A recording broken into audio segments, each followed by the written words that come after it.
Helena from BGnews. We're at Essen Spiel 2014 at the booth of Zeman Games with the man who has created the whole pandemic series, Matt Leacock. Hello. Hi.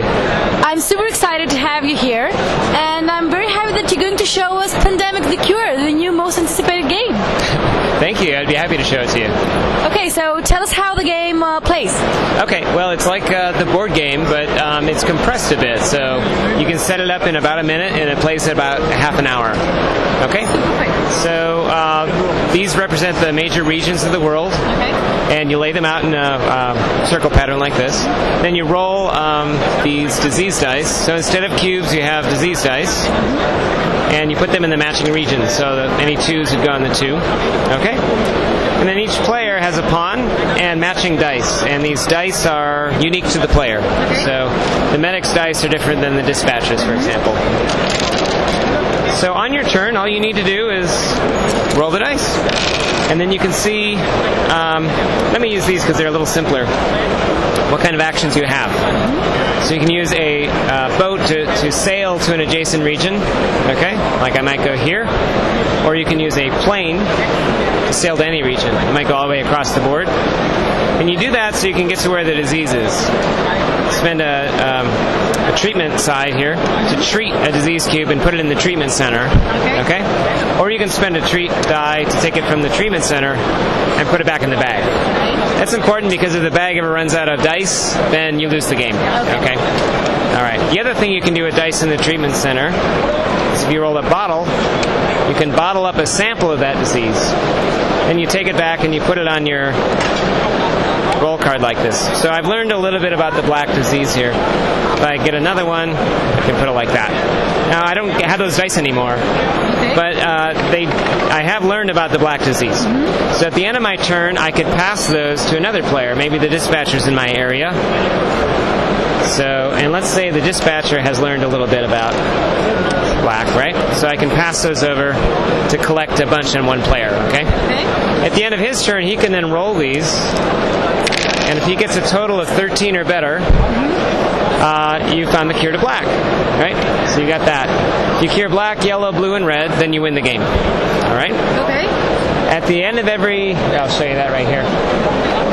At the end of every round, however, you have to infect the world. So there are two pins, let's see if we can find them in here. Here they are. Okay, so these two little pegs go in here. Got the infection rate and the outbreak track. Okay. All right, so at the end of every round, you look to see, okay, I have to roll 3 dice, so I pull these out. And then they go out into the world on the matching regions, okay? All right. That's fine unless you roll a 4th die of a color, right? Now I need to put that in there. It can't fit. Like in the board game, you can only have 3. So instead of going in there, it outbreaks over here. And you mark a little outbreak, like so. Okay? If that ever gets here, the skull, then you lose the game. What's interesting is it's got a little press your luck. You can keep rolling as long as you want to get whatever symbols you want. Okay? But occasionally you'll get a biohazard symbol. And when you get one of these, you have to tick this up.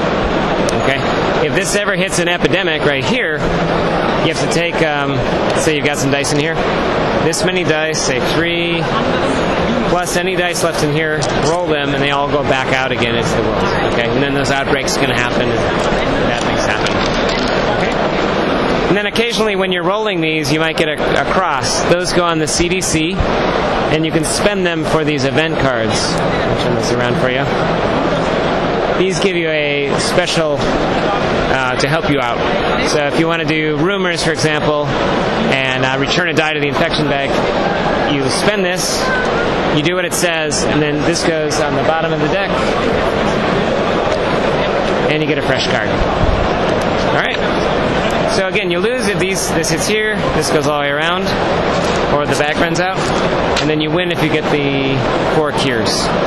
Okay, so how difficult difficult was it to actually take a board game and turn it into a dice game?